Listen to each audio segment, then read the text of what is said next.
In the stifling summer of 1977, the city of New York was gripped with fear. Shadow lurked in the night, leaving a trail of devastation and uncertainty.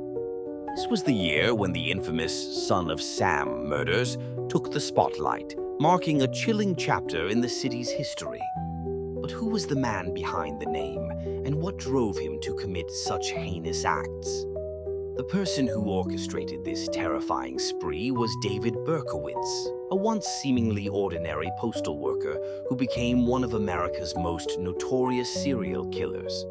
Born Richard David Falco on June 1st, 1953, and adopted shortly thereafter, Berkowitz's early life was marked by a series of psychological struggles.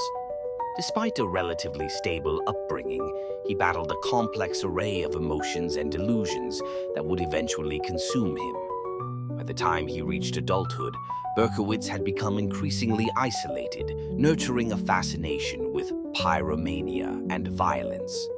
But it wasn't until July 29, 1976, that his murderous rampage began. With a .44 caliber revolver, Berkowitz started targeting young women and couples in parked cars or on the streets. Over a span of 1 year, he murdered 6 people and wounded 7 others, creating a climate of pervasive terror. The media frenzy surrounding the attacks was unparalleled. Yorkers were on edge, with headlines screaming about the Son of Sam, a moniker derived from letters Berkowitz sent to the police and press. These letters, filled with cryptic messages and taunts, provided a glimpse into his disturbed psyche. Berkowitz claimed to be acting on the orders of a demon that possessed his neighbor's dog, a bizarre detail that added to the public's fascination and fear.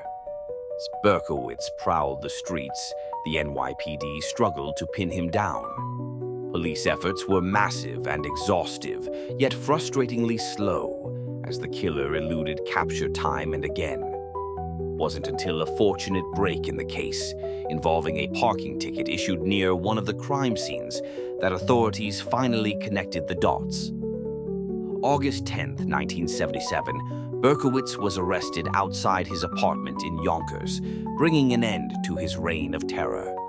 During his trial, Berkowitz pled guilty to the murders, although his bizarre claims of demonic possession persisted. His sentencing to 6 consecutive life terms, without the possibility of parole, closed a dark chapter, yet left lingering questions about the true nature of his sanity and motives. Today, from behind bars, David Berkowitz has often spoken of his repentance and religious transformation.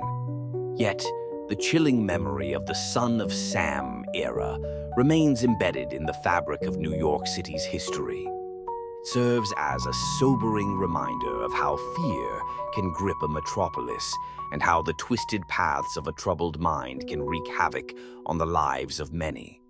In understanding the case of David Berkowitz, we confront the complexities of human psychology and the depths of depravity that can exist within an individual. His story prompts us to reflect on the societal and personal factors that drive someone to commit such acts, providing not only a narrative of crime, but also a cautionary tale about the hidden turmoil that can fester underneath a facade of normalcy. Subscribe to keep up with all our latest videos.